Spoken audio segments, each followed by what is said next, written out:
आज हस्बैंड एक यूनिक सब्ज़ी लेकर आए। एक्चुअली उन्हें ऑफिस में उनके किसी कलीग ने ला कर दिया कि उनके यहाँ इसे बहुत खाया जाता है और आप भी इसे ट्राई करो, और इसकी चटनी बहुत अच्छी बनती है। तो मेरे लिए भी ये काफ़ी यूनिक था। पहले मैं इसे परमल की सब्ज़ी समझती थी, लेकिन ये परमल की सब्ज़ी की तरह दिखने वाली सब्ज़ी है जिसका नाम कचरी या काचरी है। ये राजस्थान की सब्ज़ी है जिससे चटनी और सब्ज़ी भी बनाई जाती है। तो आज मैं इससे चटनी बनाऊंगी। यकीन मानिए, इसे मैंने आज फर्स्ट टाइम बनाया और खाया है, लेकिन मुझे इसका टेस्ट बहुत पसंद आया। हल्की खट्टी मीठी बनती है और आप 2 की जगह 3 रोटियां तो डेफिनेटली खा जाएंगे। तो इसे बनाने का तरीका भी देख लेते हैं। तो पहले इसे धोकर साफ़ कर लिया है मैंने। अब इसे छील लेंगे। इसका छिलका काफ़ी पतला होता है, तो इसे पिलर से ना छीलें, चाकू से छीलें। वेट में ये 250 ग्राम है। तो इस तरह सारे छील कर तैयार कर लिए मैंने। अब इन्हें मिक्सर ग्राइंडर में डालेंगे, मोटा मोटा कट करते हुए।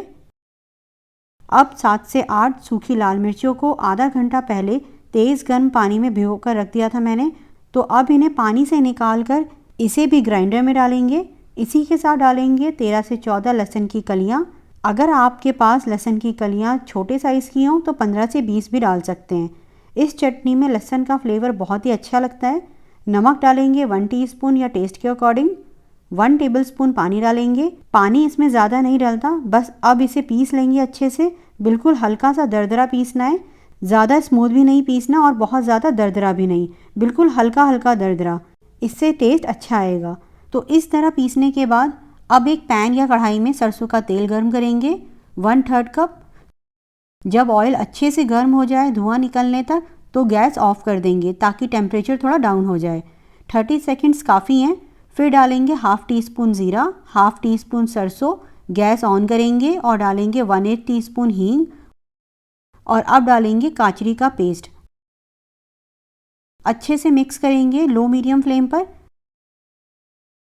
जब ये अच्छे से मिक्स हो जाए तो फ्लेम लो करेंगे और ढककर 8 से 10 मिनट पकाएंगे। बीच बीच में 2 से 3 बार चला दें ताकि चटनी नीचे लगे नहीं। तो 8 से 10 मिनट हो गए हैं लो फ्लेम पर। ओपन करते हैं। अब आप देख सकते हैं ऑयल सेपरेट हो गया है। चटनी का कलर भी बहुत अच्छा आया है।